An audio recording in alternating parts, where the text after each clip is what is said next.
Well, praise the Lord to all of you. Today we are going to discuss a very important issue, I think, in the modern times.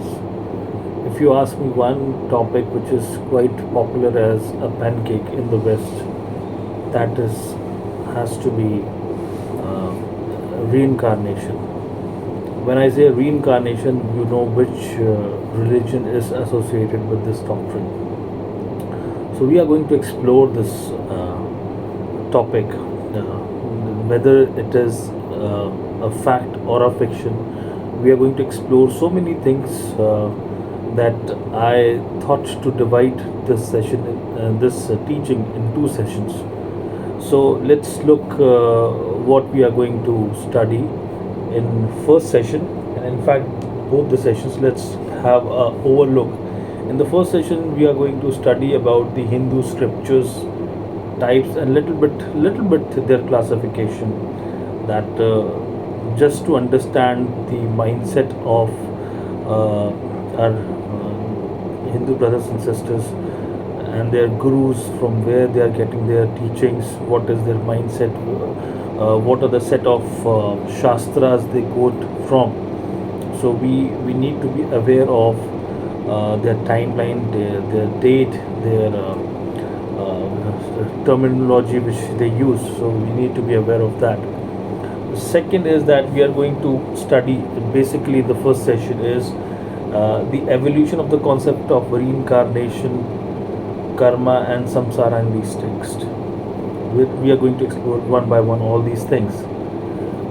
Third is the current status of this theory, which is now popularized in the Western society, and it is also proposed as an alternative therapy in the field of psychology.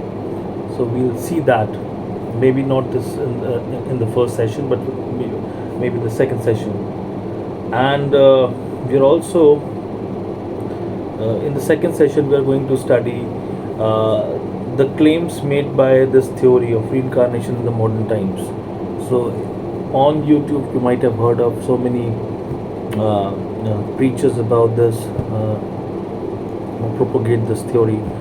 So we are going to examine their claims in the second session, that is going to be in this session number 2. And one of the most famous techniques or methods they use, which is quite popular, and in fact a lot of these gurus, new age gurus, try to prove their point by using hypnosis, past life regression, and children's past life memories. So this is very popular on YouTube, you can see that. So we are going to examine this in the second session one by one, that what are these claims, do they have any weight regarding their claims, like hypnosis, and it's very fascinating how it has been used in the field of psychology today. Okay, past life regression, which I'm sure that you all have heard about it some way or the other from someone, that he had the past life memories, and through the process of hypnosis he got to know this realization. And second is another very popular phenomena is the you can say that children's past life memories, or you can say kind of a deja vu, where children remember their previous lives, the so-called previous lives. They have memories, and so we're going to explore that biblically, what these claims are, and what are the possible answers according to the Word of God. We'll see that. I'll try to answer that. And another point we're going to study in session 2 is a case study of some famous incidents. This is very important. So what we'll do, that we'll pick some one or two, maybe at least one, or if I'll get the time in the second session, maybe 2 or 3.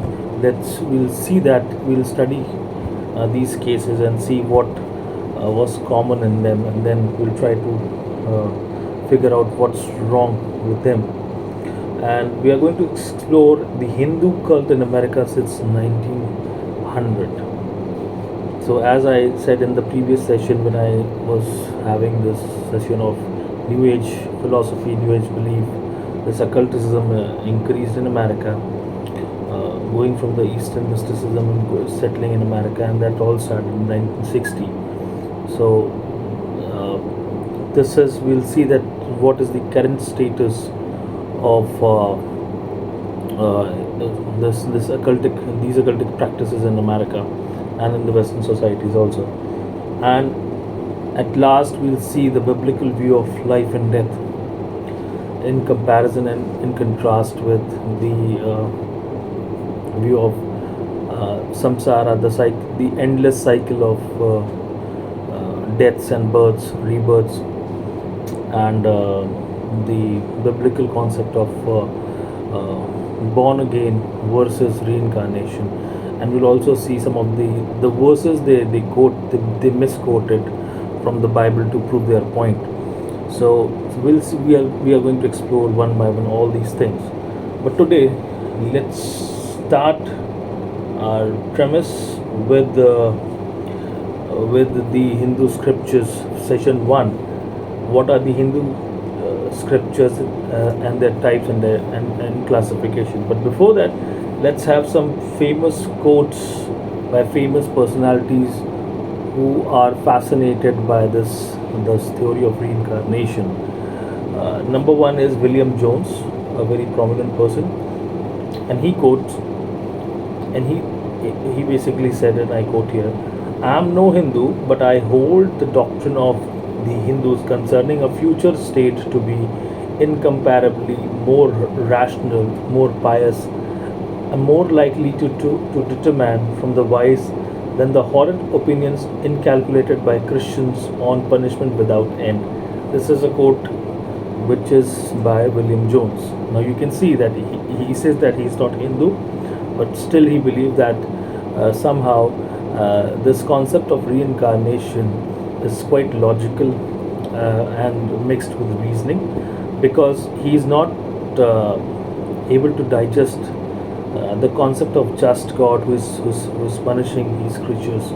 So this endless chances by him, according to William Jones, I think what he says is that this is the best explanation. If the deity is, even though he is not Hindu, he's saying, but he is still fascinated by and lured by this cult.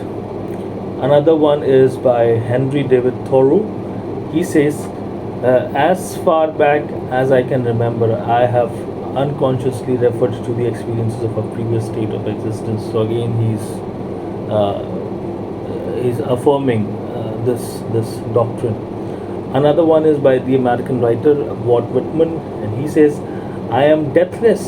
We have thus far exhausted trillions of winters and summers. There are trillions ahead and trillions ahead of them." So Walt Whitman, again, I think influenced by this occultic or Eastern mysticism cult, he says that if I go by this theory, that means I have already passed through trillions and trillions of years of life, and trillions and trillions are more to come.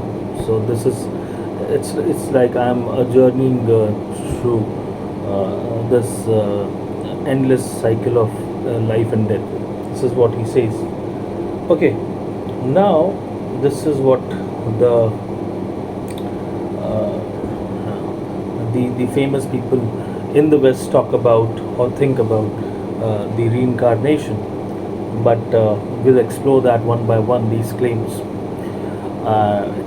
It is interesting, first of all, that how these Westerners are thinking that the biblical concept of life and death is bankrupt, because the problem with the premise is that you can't accept that there is a creator who made this universe, and he's going to judge one day us according to our if we are not saved by the blood of Jesus, then he's going to judge us by our deeds and actions. So this is something which is undigestible to a lot of people in the West, as this is the rebellion of men to always rebel against the holiness of God. And this is why men thinks, and what these occultic practices offer them is that you are divine yourself, without any divine intervention, without any messiah, without any book.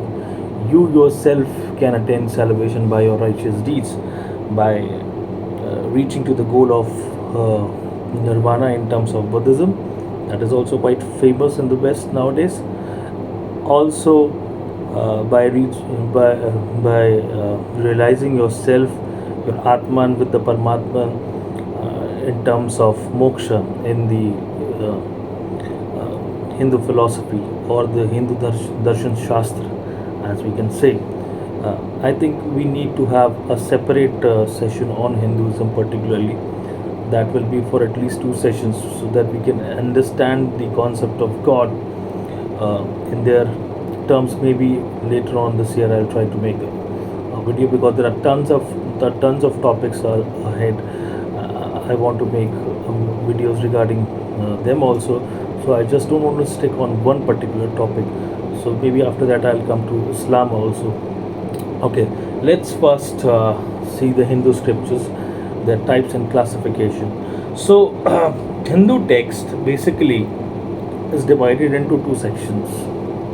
Yes, it's not that much difficult to understand, because when we know that Hindu texts are so diverse, so many of them are, it is not easy to classify them. But actually it is easy to classify them, because the Hindu classical scholars and the Western scholars have divided the literature of Hinduism in basically 2 major types. First is the Shruti. Shruti means which is heard. You have heard directly from somewhere.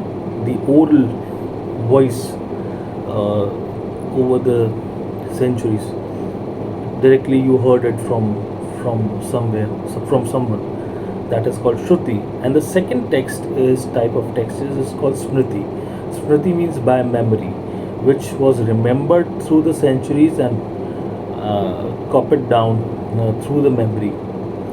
So the most authentic or the most ancient type of text in Hinduism, or more authoritative, is considered to be a text which is based on the Shruti literature, which is based on the oral traditions. This we need to understand. Now, what comes under Shruti? Shruti literature is very ancient. You might have heard about Rig Veda, Yajurveda, Samveda, Atharvaveda. All these Vedas, basically, when you talk about the literatures of in Hinduism, the Vedic text is the oldest one. In fact, among the 4 Vedas, Rig Veda is the oldest one. Okay, it is the oldest one. And after them, Rig Veda, Samveda, Yajurveda, Atharvaveda. All that stuff. This category of Vedic literature comes into the umbrella of Shruti literature. Okay, so then you have got Upanishads. Upanishads are so many, you can say, ritualistic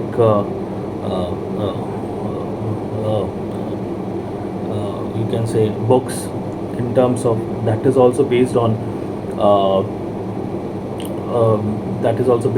the oral traditions. And then you have got Smriti literature, Smriti, which is based on the memory. And basically Ramayana and Mahabharata and Bhagavad Gita comes from the section of Mahabharata. As you all might be knowing, this come much later on, and this is not from the most authoritative sources as considered by these scholars. This comes from the Smriti text, which is based on the memory. So this is a fact. Now you have additional, like sutras. Sutras, like, basically it's a collection of manual text, how you are going to perform certain things, rituals and all those stuff. Purans comes much later on. That is based on the Smriti text. So many Purans are there. having so many deities evolving over the centuries. So they have got elevation of deities, and all that stuff is there. And you have got aranyas, you have brahmanas basically come much earlier, and aranyas come later on. So sacrifice part of the Vedas and all that stuff, it's there.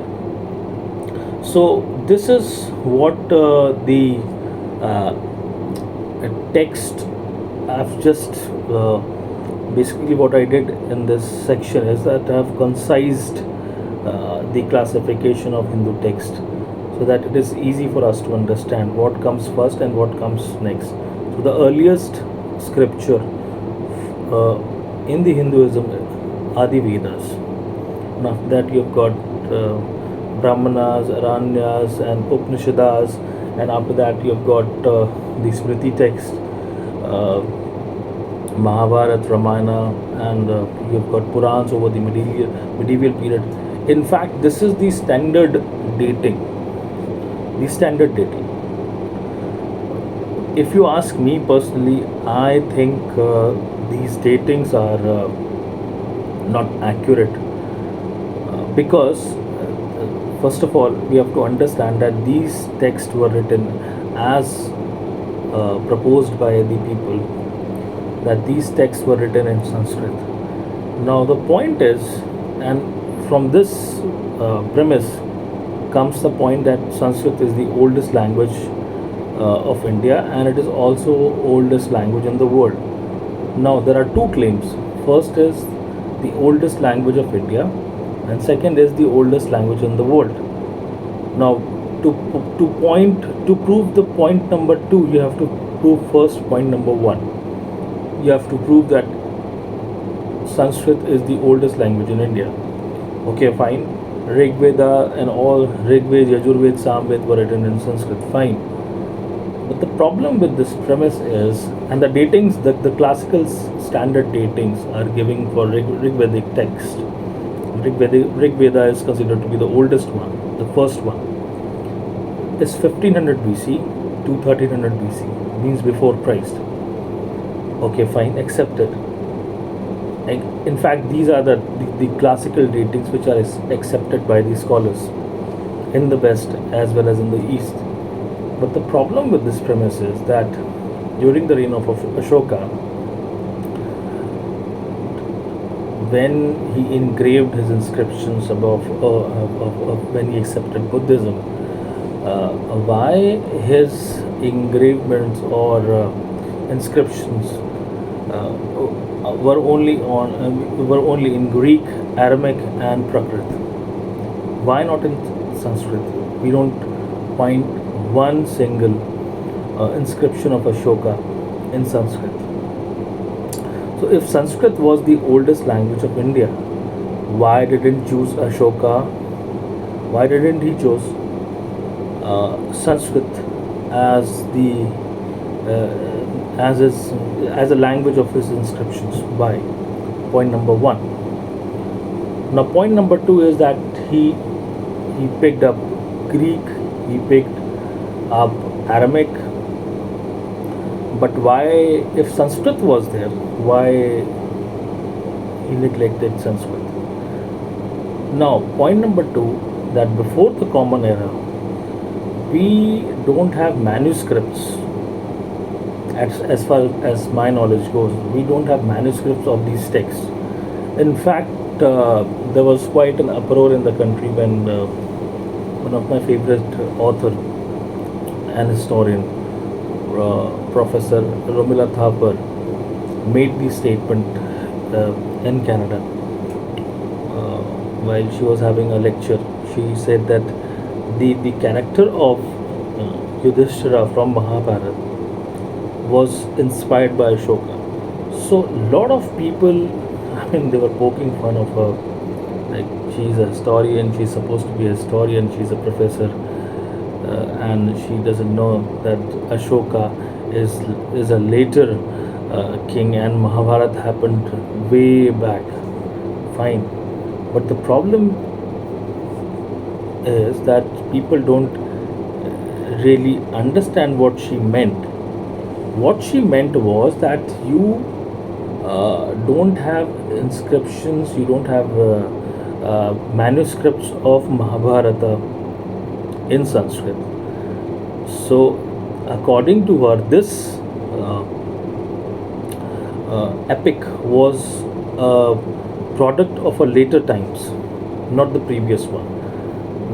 That means that whoever wrote Mahabharata at that time basically was inspired by the character of Ashoka, and that you see a sacrificing king after the battle of Kalinga.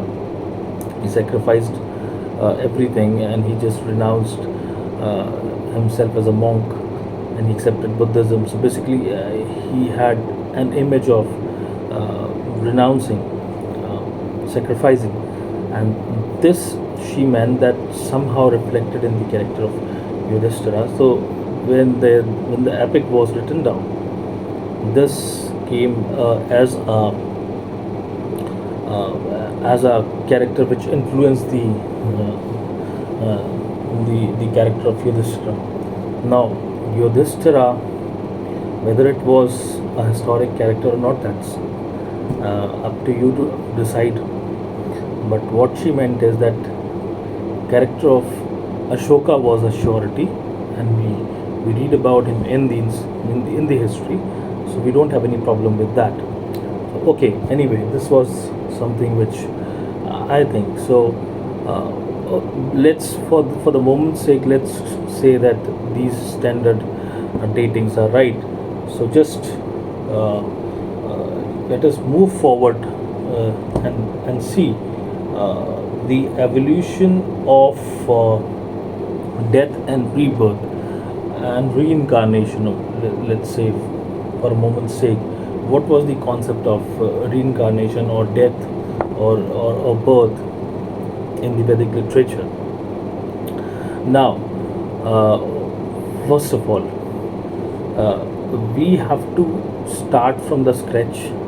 The reason I am doing it from the earliest period is that we need to see, we need to study what was there in the beginning and how it evolved over the time.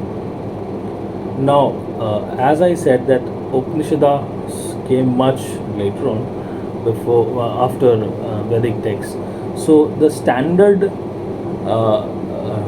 definition of the process of reincarnation, or let's say rebirth and redeath combinedly, is as I'm taking it from Kaushitiki Upanishad, chapter 1, hymn number 1 to 4. It says, and it describes the process of reincarnation. It says, I'm putting it from the translation, English translation, of course.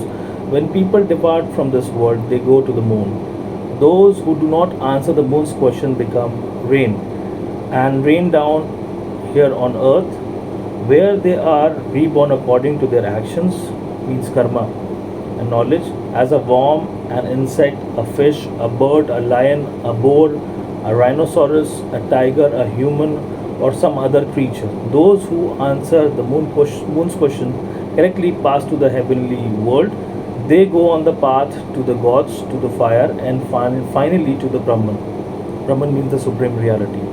So you see, Upanishads, Kaushitiki Upanishad was a product of a later time, and in that period of time, it was, let's say, 700 BC or 600 BCE. In that time, this concept developed much deeper, and it was established that the people who die, their souls go to the moon, and they are asked questions about few things, and if they answer correctly, they go to the Brahman directly. But if they don't answer the questions correctly, they are once again sent down, and according to their karmic balance or karma, they are born as fish, whatever their karmas were fish, bird, lion. They take rebirth in the form of these creatures according to their karmic balance. This is what karma is. Karma means a karmic account. It's like a bank account. When you do something good, it goes as plus. When you do something negative, it goes as negative. If you do positive things, it goes as two positive things. If you do something, a few things as negative, it will go like. And in the end, this karmic account has to be settled down, and whatever comes, whatever predominates, this is what. In fact, we'll see in the later stages what happens when your good karma predominates, or if your bad karma predominates your life, afterlife, then what is going to happen with you. In fact, we see in the Rig Vedic text. Now, this was something which I quoted it from the Kaushitiki Upanishad, chapter 1, verse 1 to 4. But now let's start from the scratch. Let's see what was there in the Rig Vedic text in the beginning. Because as far as my knowledge goes, the Rig Vedic text does not talk about reincarnation in a way which is proposed today in the world. I'm quoting it from Rig Veda, Canto 7, chapter number 59, verse number 12. It says, the poet, what the Rig Veda does say about death, however, is not easy to reduce to a single idea. Death is an inevitable part of chaos, something to be avoided as long as possible. The poet says, speaking to the Creator, his shadow is immortality and death, and he prays, deliver me from death. He's praying to the gods, poet, deliver me from death, not from immortality. By immortality, the ancient sages meant not a literal eternity of life, but rather a full lifespan, reckoned as 100 years.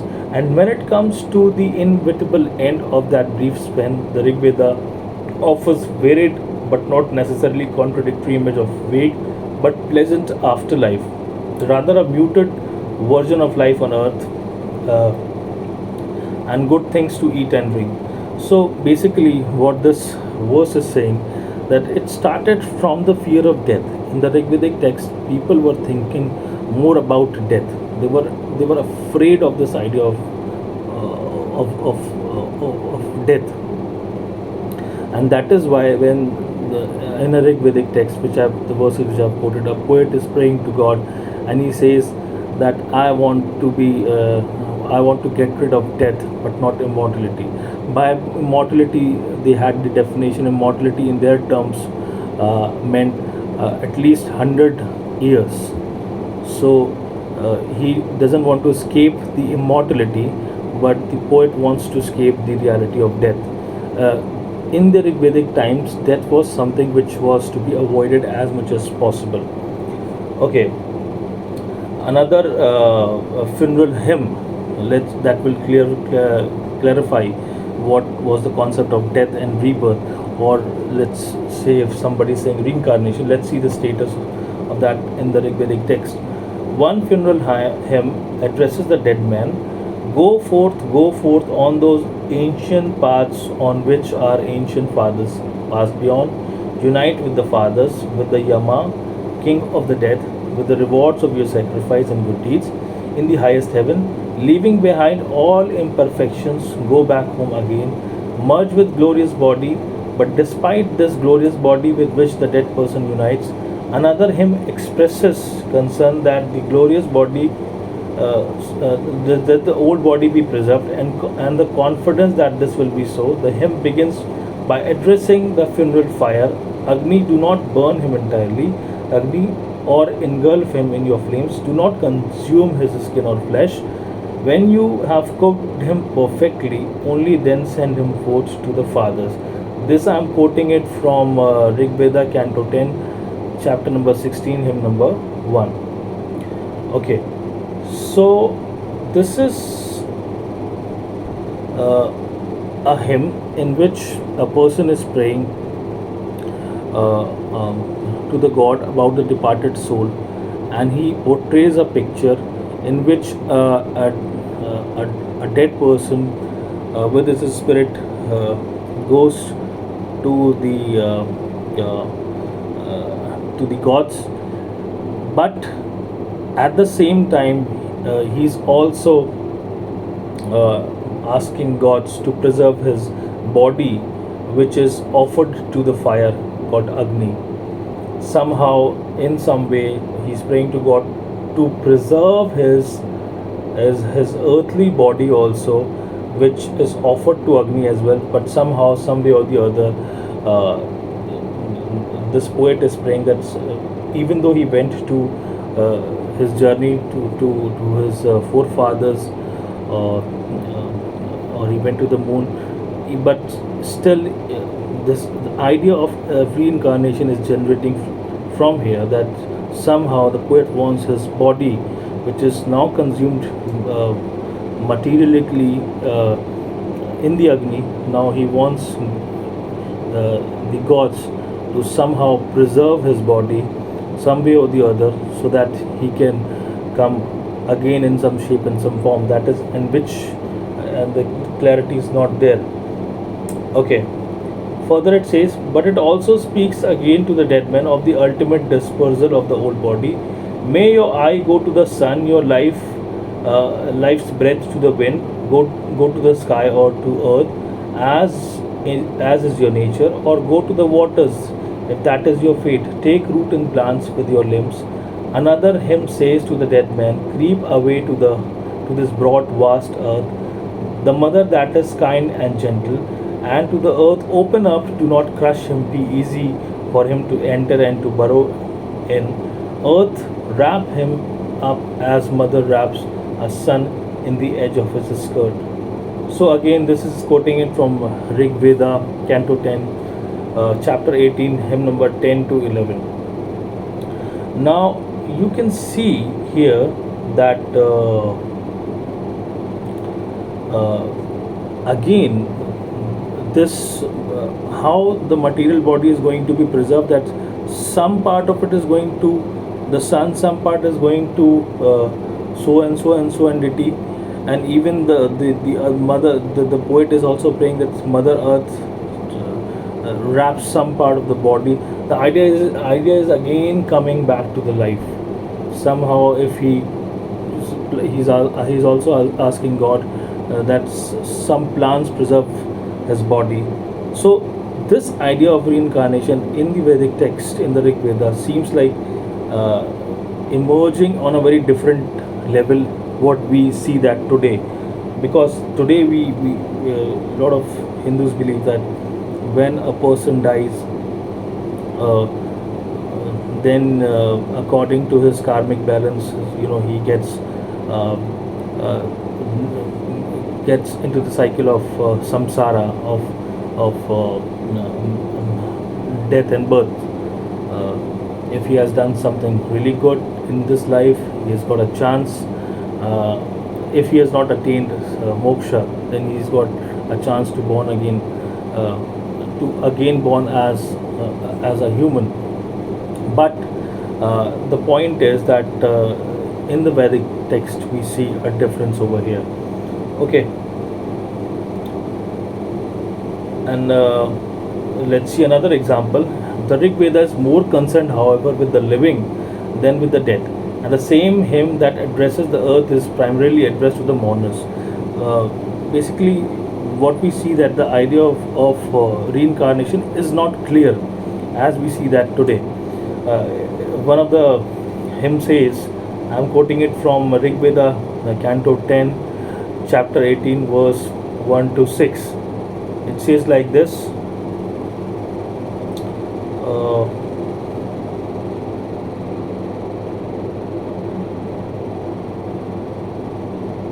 Okay, go away, death, by another path that is your own. When you have gone, wiping away the footprints of death, stretching further your own lengthening span of time, becomes swollen with offspring and wealth. Those who are alive have now parted from those who are dead. We have now gone forward to dance and laugh, stretching further our own lengthening span of time, order lifespan so that the young do not abandon the old, rise up woman, the wife of the dead man he's talking to, into the world of the living. Come here, you are lying beside a man whose life's breath has gone.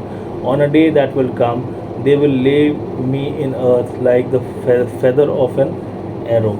So you can see that this verse from the Rig Veda does not specify what is going to happen, how he's going to come back again. It seems uh, that in the earlier text, people were more frightened with the idea of death.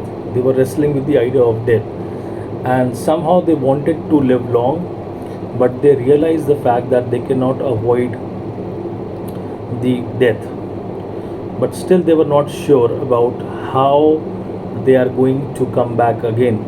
Now, as we see that some they were praying that Mother Earth swallow them up, or O Agni preserve the body, let him come as a rain or as a plant, sprung as a plant. Somehow these ideas were flourishing, but they still were not sure how to solve the puzzle of riddle.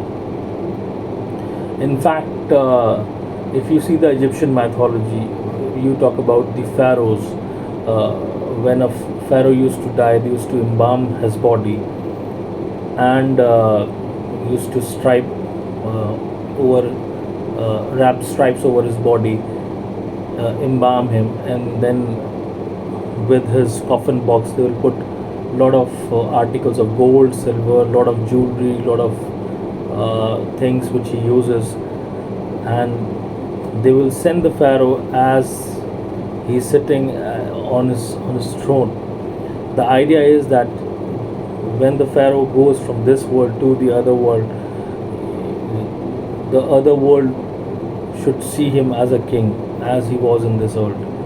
And what was the idea of preserving the body? Because the Egyptian mythology was very clear that one day, some way or the other, the god of death, whoever is going to be there, will return this pharaoh or the king. They will again come back to life, and that is why they wanted to preserve the body. So we see that in the ancient times, somehow this idea was flourishing in some shape or some form in the Egyptian society and also other civilizations, but somehow the concept of reincarnation was also forming in India as well. Let's take now we'll see the evolution of this doctrine, how they are going. We have seen in the Rig Vedic text, now we'll see in the Brahmanas, which is basically you can say commentary which emerged in the later times on these texts. In these texts that follow the Rig Veda and gloss it, the Brahmanas, the date is given 700 BC. Death, again, this is a standard date, okay? So do not confuse about this. Death is far more explicitly feared, but also more explicitly transcendented as evil death, or a cliche, automatic equation throughout this corpus. Death is evil, and the escape of evil is death. The fear of death and the obsessive search for rituals that can overcome it, the central concern of the Brahmanas. So now they are started to find the answers of these questions, how to solve the riddle of this problem called death. They have realized that this is something which they cannot avoid. They have to come up with their own theories. Now we see that 700 and 600 BC was a time of Gautam Buddha, in which Buddhism was flourishing in India. Now, Buddha rejected, according to the traditional belief, that Buddha rejected the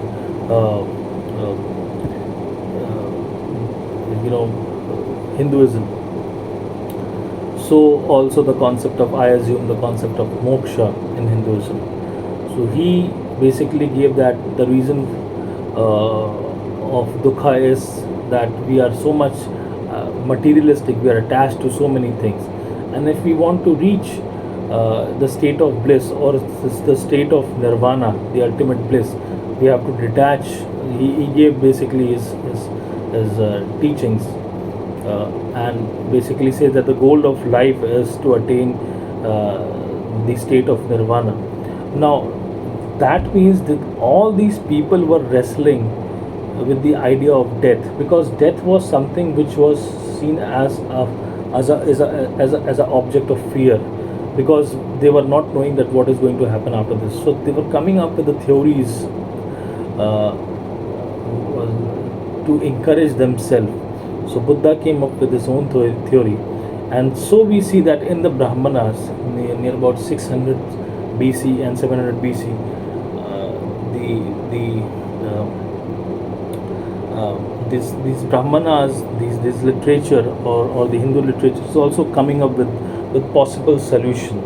So in the Rig Vedic text, as death was feared, but in the Brahmanas, they are reversing the order. They are also coming up with moksha or salvation, let's say. The Upanishads reverse the Rig Vedic equation of death with chaos, life with order and state. Instead, that life is chaos, a dream, or rather a nightmare, while death is order and dreamless sleeps or an awakening. So this might be as a response to the Buddhism, because Buddhism came with the everybody was trying to escape with the reality of death. So they were coming up with different theories, according to me.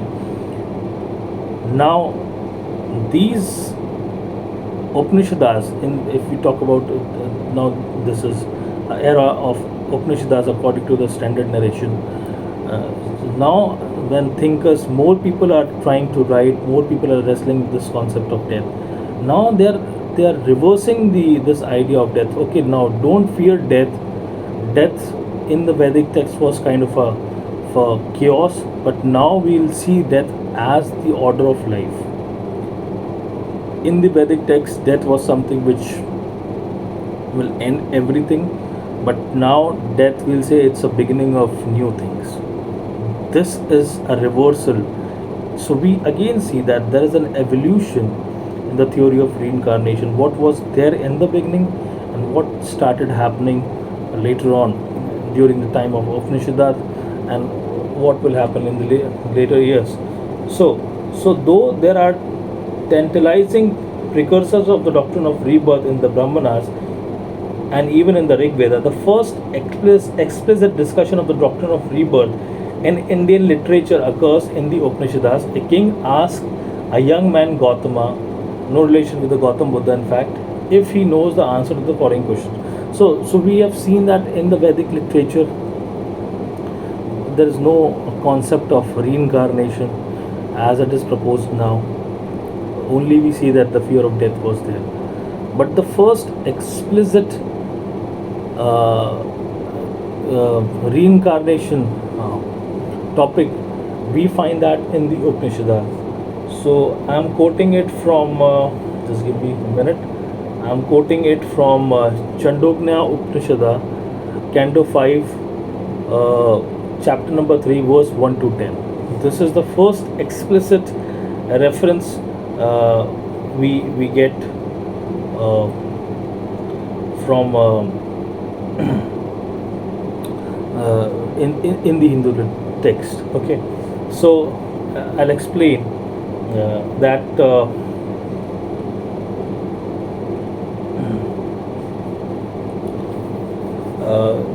There was a person who asked this boy Gautama certain questions, and he was not able to answer. And these all questions are related to reincarnation. So this is the first time we see the concept of reincarnation flourishing during these times.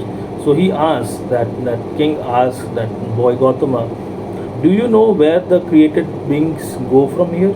Again, so he's asking, do you know from where after this life we go? So he says, no sir, I don't know. Further he asked, do you know how they come back again? So do you have any idea how they come back again? No sir, I don't have any idea. He says, no sir, I am saying, okay. Do you know about the separation between the two paths, the paths of the gods and the paths of the fathers? So again, the paths which we studied earlier on about going to the moon and asking questions, that one. So he says, no sir. Do you know how the world, means heaven, over there does not get filled up?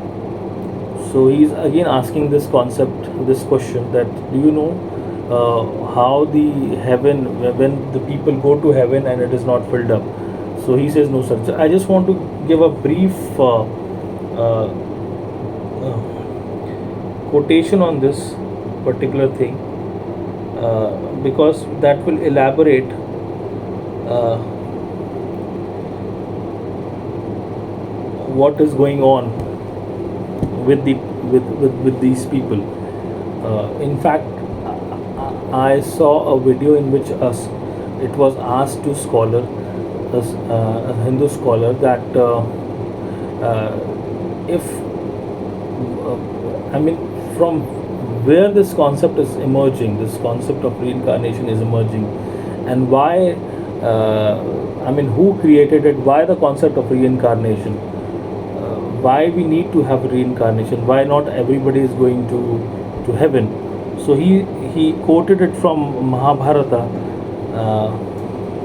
book 12, and that book is called Shanti Parva, section 256.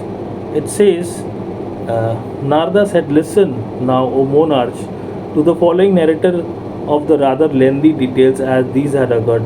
I myself had heard it formerly. O king, endued with great energy, the grand Zaire, at the time of the creation of the universe, created a large number of living beings. These multiplied greatly, and none of them met with death. There was no part of the universe that was not overcrowded with the living creatures." Further, he says, I'm just cutting it down. Then, O monarch, the thought arose in the grand Zaire's mind as to how he should destroy that ever grown population. And further, it says, I'm not. When after, it says in section 257 of Shanti Parva, book 12, it says, when after exercising my intelligence for even a long while, I could not hit upon the means by which to accomplish the destruction of the overgrown population. It was then wrath took possession of my breast. So, Brahma was asked by Narad that if everybody is going to be in heaven, so how this means heaven will be filled up. So after so many uh, uh, you know thinking, he came up with the idea that okay, I'll just destroy it, and this theory of reincarnation emerged from there over on. So this is what the question is asking. You know that why heaven is, when do you know how the world of heaven over there does not filled up? So this is the reason it is not filled up, because Brahma came up with the theory to destroy everyone. So again they will go through endless cycles of life and death. So whoever gets succeeded, he will enter into heaven, or you can say he will enter the ultimate reality of Brahman. So this is how the balance will be maintained. Okay, this was the idea behind it. So do you know how, in the filth oblation, water comes to a human voice? He says no, sir. So he asked all these questions and he was not knowing the answer. Then the king explains him, and this is a very difficult section to quote it from, because it's a very lengthy discussion, but I'll try to summarize this up. So when he explains that how life is formed and how it dies and how it comes back, he says, when the embryo has lain inside the womb for 10 months or 9 months or however long, covered with the membrane, then he is born. When he is born, he lives as long as his allotted lifespan, and when he has died, they carry him to the appointed place and put him in the fire, for there is where he came from, what he was born from. Those who know this and those who worship in the forest, concentrating on faith and asceticism, they are born into the flame, and from the flame into the day, and from the day into the fortnight of the waxing moon, and from the fortnight of the waxing moon into the 6 months during which the sun moves north, from these months into the year. from a year into the sun, from the sun into the moon, and from the moon into the lightning. There, a person who is not human leads to the ultimate reality. That is the path that gods go on. Okay, so he's saying that even if you practice uh, uh, asceticism, or you practice good works in forest, uh, when you die, people will know that you were born, uh, you came out of a flame, and you have again gone to the flame. So by that, when your body will be, in the flames, you will go to the higher realm, you will go to the sun, you will go to the moon. Again, these questions will ask, and when you answer these questions correctly, you will go passed on to the other another realm, or you can say you'll attain moksha. But if you don't attain moksha, because there are certain people who want to take who want to be in this cycle of rebirth, or samsara. They don't want to attain moksha. There is a category of people. So for them, they want to come back again. So they are born of Agni, because even if you uh, live in forest and you practice these sacrifice and all that, that means you have got good karmas. So in the next yoni, you will born in the yoni of a higher caste. And it further says, but those who worship in village, concentrating on sacrifices and good works and charity, they are born into smoke, and from smoke into night, and from the night into the other fortnight, and from the other fortnight into the 6 months where the sun moves south. They do not reach the year. From these months, they go to the world of fathers. From the world of fathers to space, and from space to moon. This is the king Soma, which is the food of gods. The gods eat that. When they have dwelt there for long, means again he's saying that the people who live in villages, and they don't have good karmas, when they die, they will go again to that same process, but ultimately they'll somehow will be thrown back, and they will come down as like they will become like, they will become smoke, and when smoke will become mist, and then from mist he becomes cloud, and from the cloud he becomes rain. And when these are born as rice, barley, and plants, and trees, and sea, and beans, so they are going to be rice, barley, and plants. And from that moment onwards, if somebody eats these rice, barley, and plants, so it says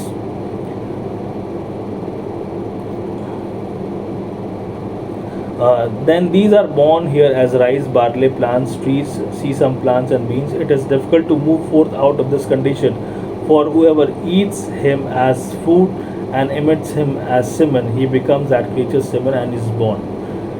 Now you can see that even the rice, barley, and wheats have castes, have casteism over here. And it further says, and so those who behave nicely here will in general find a nice womb, the womb of a Brahmin, or a womb of a Kshatriya, or womb of a Vaishya. But those whose behavior is a stinking will in general find a stinking womb, the womb of a dog, or womb of a pig, or womb of an untouchable. So it says that if you are nice barley, if you are nice wheat, if you are nice plant, maybe you will born in next life in these upper castes. But if you don't behave nicely, your karma as a barley, wheat, and plant is not suitable, then you will born in a lower caste, or maybe you will born in the womb of a dog. So you can understand what's going on over here. Okay, and so so if you go in this third category, then say they become tiny creatures who go by neither one of these two paths, but are constantly returning, be born and die. And this is the third condition. So if you fall in this third category, born out of a chandala, or born out of a dog's womb, or tiny little creatures you become. So you have to go through this endless cycle. Then there's no moksha for you. This is the third category. The first one is that goes to to the upper world, uh, merged with Brahman. The second is who comes based on his good karmas. Based, uh, he chose the cycle of taking birth from in a noble family. But third category is those who are born as wheat, plants, and barley. It is difficult to come out of that category. Okay. Now further, there are so many things.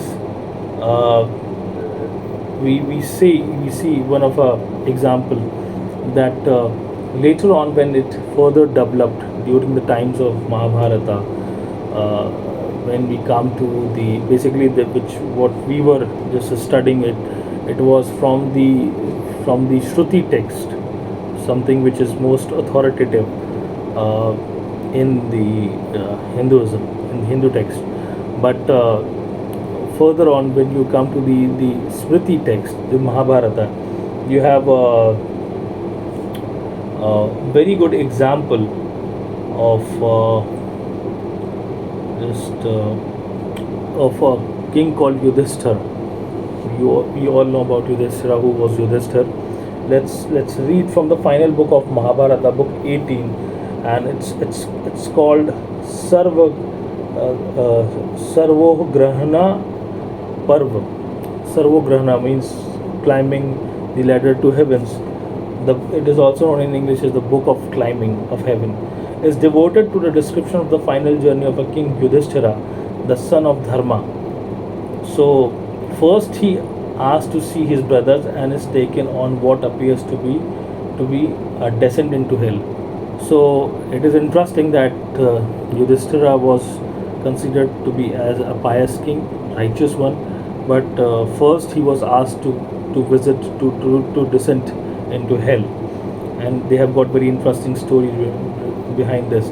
So in front, when the message, so this is the description of hell.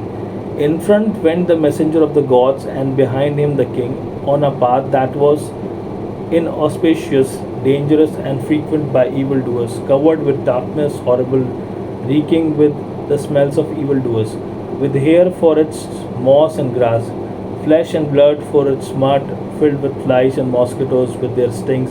So he's going into the hell, and he can see he's describing this mosquito filth and so many smell, stingy smell over there while he's walking.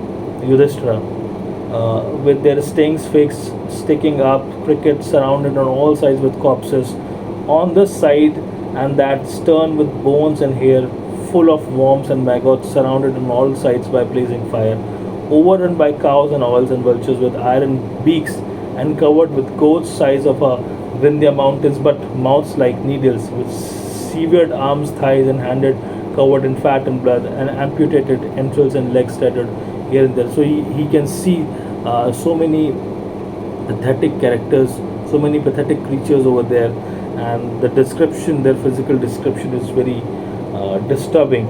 So in all this scenery, but when he is going through hell, it further says, in the midst of this inauspicious, hair-raising path that stunk with the stench of corpses, the king, who was the soul of Dharma, walked, pondering a great deal. He saw a river full of hot water, hard to go through, the forest whose leaves were swords, the ground covered with sharp razors, heated mud and sand, free-standing iron rocks and iron pots of simmering sesame oil were all around.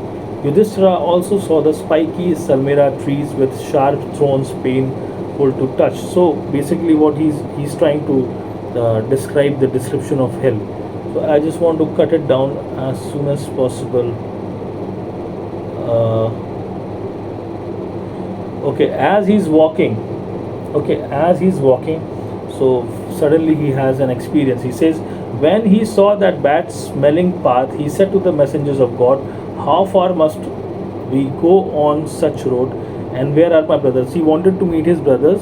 That is, he's walking in hell, and he's trying to search his brothers. Yudhishthira is trying to search his brothers, and suddenly he's walking on a bridge, and suddenly he encounters a very uh, bad smell, and he's not able to understand. So he asks the messenger who was accompanying him to the hell. He asks how much long I have to walk and where are my brothers. And he says, you should tell me that. To whom of the gods does this place belong? I want to know that.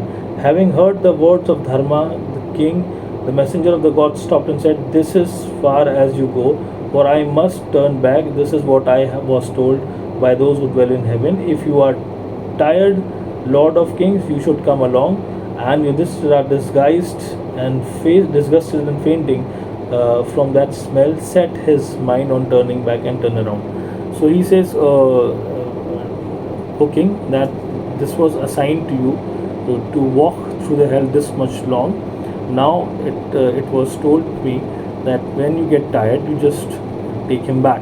So now you are free, you can come back with me. If you are tired, you can just come back with me. But it was assigned for you to walk in hell for this much period of time.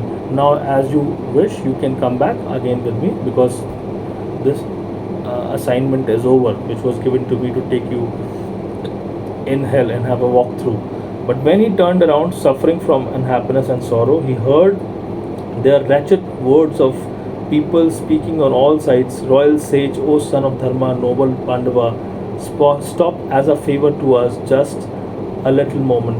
When you come near and a spacious breeze blows, carrying your smell, which brings us comfort, we here will obtain a relief for a long time, as long as you are here by looking at you. Stay here even for a moment. While you stay here, torture does not hurt us. So when he is turning back, suddenly he listens to so many voices which request Yudhishthira to please just stay over there, because your presence in hell actually is giving us comfort. We can feel that a cool breeze is flowing from you, and it is because we have so many wounds over our body. This breeze is actually comforting us. So these souls in hell actually requesting and praying to Yudhishthira to stay over there sometime, because they are having little bit of a comfort when he's there in hell. So he heard in this place many sorts of words like that, pitiful words of those who were suffering, crying out on all sides. And he said, alas, how painful and stayed. He had heard those voices before again and again long ago, but he did not recognize him as from them those wasted suffering people. Then they told him that they were his brothers and his life and his wife.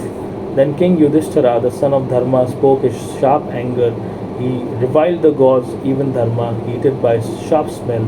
And he said to the messenger of God, go, good sir, to the presence of those whose messenger you are, for I will not go there, I am staying.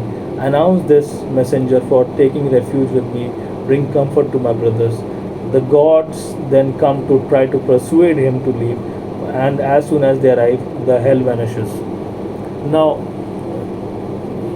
actually, these voices were of his brothers and his wife. So, when King Yudhishthira come to know this, he wanted to. He was so furious, and he said that I don't want to go out of this place. So I will stay over here, because my presence will bring is actually bringing some comfort to my wife as well as my brother. So I will stay over here. So because he was so much adamant, so the in charge of hell came over there. So it says the god then come try to persuade him to leave, and as soon as they arrive, the hell vanishes. So many gods came and tried and requested that please please, your term is over, you just go over from here, just leave. He said no. And because of the gods, the presence of hell, because of the presence of God, the hell vanishes. The darkness disappeared, the torches of evildoers were not seen, nor the river of hell with his spiky trees and frightful means all that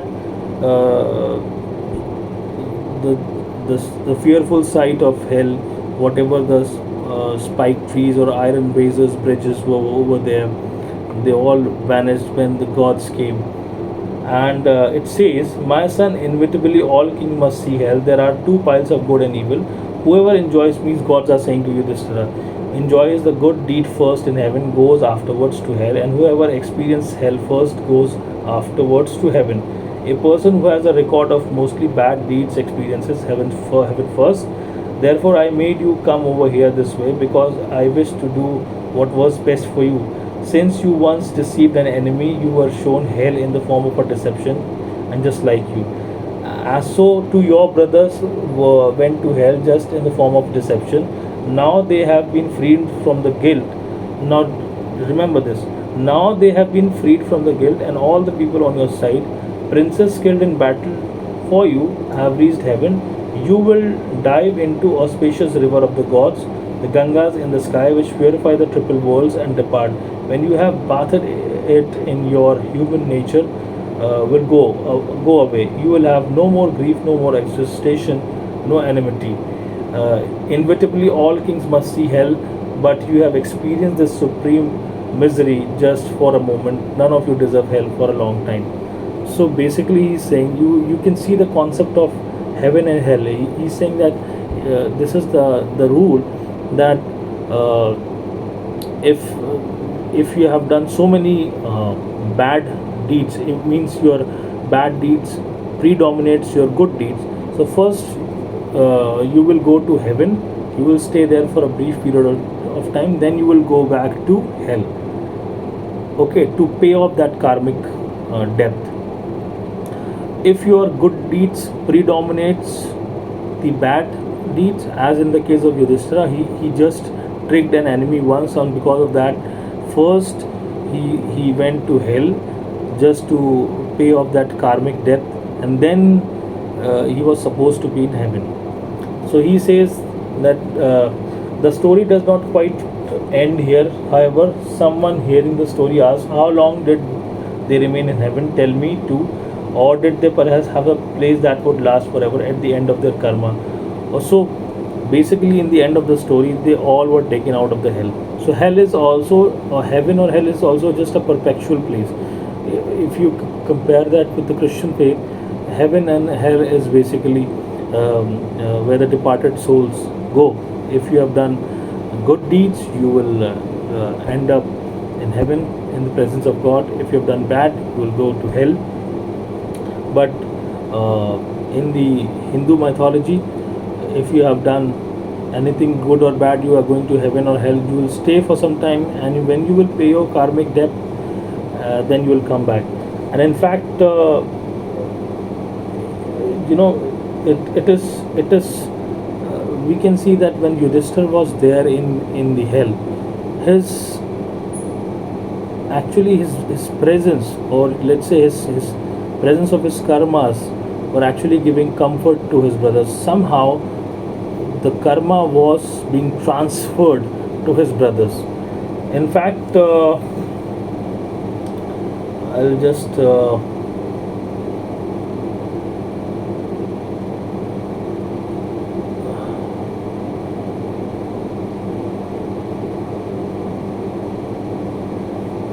okay. Thus, the Mahabharata weaves the concept of karma into the vivid description of hell and not so vivid description of heaven. And still, there remains an unanswered question to which there is only a sketchily formulated answer. The worlds beyond where there is nothing. But people continue to worry about these questions. Yudhishthira's dilemma in hell was occasioned by the kind of transfer of merit. Yudhishthira sent a cool breeze to ease the torment of his friends and relatives. The concept merely sketched there is more fully developed a few centuries later in the Markandeya Purana. So basically, what you will see, I don't want to go in much detail because it might bore you, because later on, because when we see that his presence, basically his presence of his karmas basically gave cool breeze to his brothers and his wife. Later on, this transfer of good deeds and paying the price on transferring some good deeds to the person who has done a lot of bad deeds and he's in need of a good deeds, to just somebody wants to pay for his karmic debt, that is developed in the later stages, as we will see. So today, I think it's we have done so many things regarding this evolution on the in the text.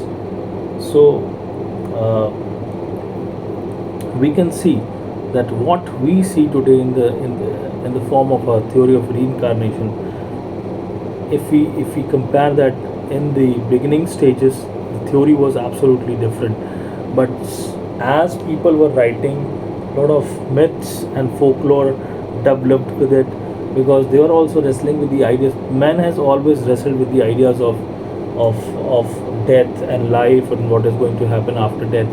Everybody wrestled with it, but they also wrestled with it, and somehow Buddhism came with his own version of nirvana to solve this riddle. Everybody was trying to solve the riddle in his own way, and somehow uh, these writers who were writing these Upanishads and Rig Veda and Yajur, Samved, Atharva and Brahmanas and Upanishads and all that stuff, commentaries.